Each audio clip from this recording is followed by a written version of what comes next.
Let's just jump right in.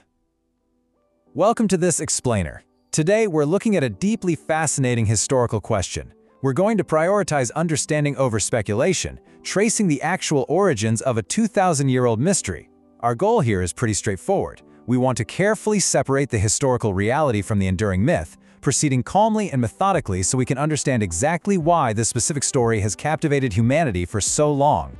It's a captivating premise, isn't it?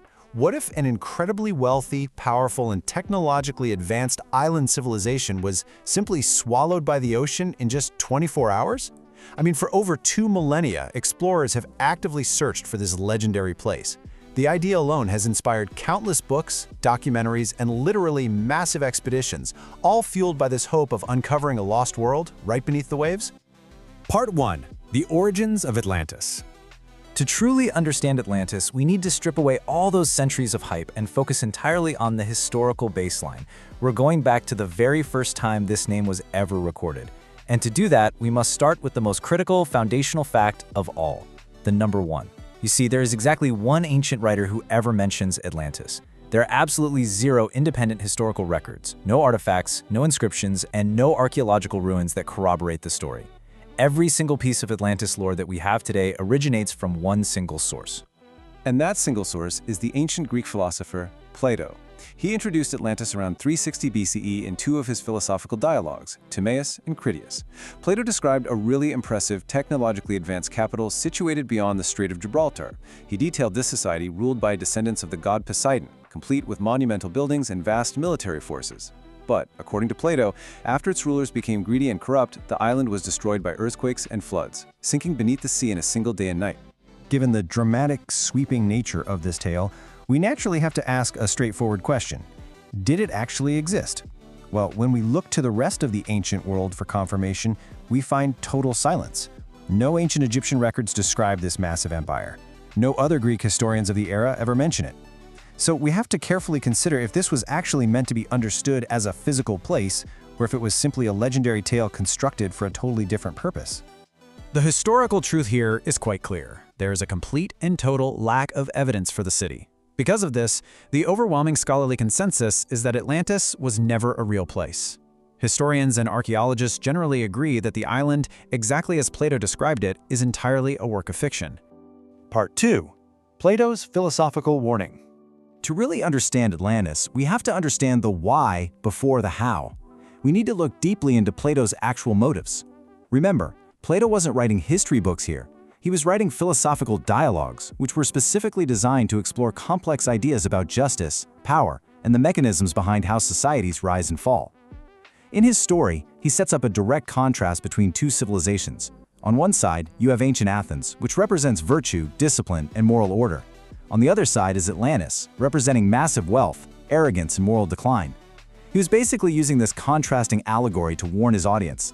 His point was that a society can become immensely prosperous, but if it prioritizes greed and conquest over wisdom, it will inevitably lead to its own self-destruction.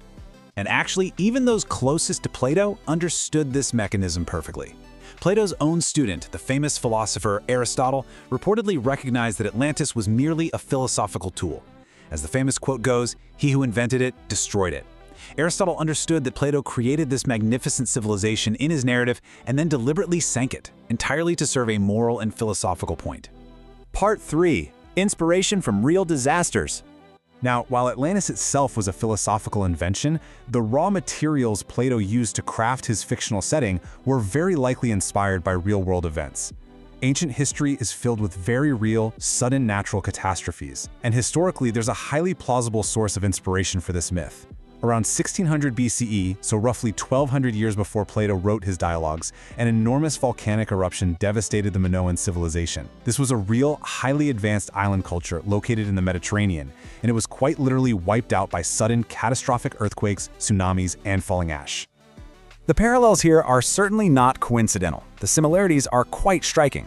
The Minoans were an advanced island civilization that experienced sudden destruction and massive flooding, which obviously left a long-lasting cultural impact on the entire region. It's highly probable that Plato heard the distant, echoing oral traditions of the massive Minoan catastrophe and creatively transformed those real-world elements into his own powerful philosophical allegory. Part 4. The Allure of the Myths. So, if the evidence overwhelmingly points to Atlantis being a philosophical fiction inspired by real but separate disasters, why does the myth survive so strongly today? Why are people still launching expeditions to find it? Well, the answer is that the idea of Atlantis taps into a very deep, universal human fascination. As a species, we're naturally drawn to the romantic idea of a forgotten golden age. We just love stories about lost civilizations, hidden knowledge waiting to be uncovered, and ancient, earth-shattering catastrophes. It appeals deeply to our sense of mystery and our innate desire to uncover secrets from the deep past. Furthermore, our own actual history tends to reinforce this feeling. History offers incredible, entirely real examples of magnificent ancient cities being lost and later mysteriously rediscovered. Think about it. Entire cities like Pompeii were buried in ash. Places like Machu Picchu and Petra were completely unknown to the outside world for centuries. Because these incredible discoveries are real, it makes the existence of an underwater city like Atlantis feel highly plausible to a lot of people. Part 5. The Timeless Lesson. Let's synthesize everything we've covered so far: the single source, the philosophical intent, the possible historical inspirations, and, of course, the psychological allure. This brings us to the grounded scholarly consensus on the legend. There's overwhelming agreement based on these core facts. Only one ancient source mentions it, 0 independent records support it, and absolutely no archaeological evidence exists. But most importantly, the narrative fits Plato's philosophical themes so perfectly that it functions flawlessly as an allegory. Combined, these factors really confirm its fictional nature.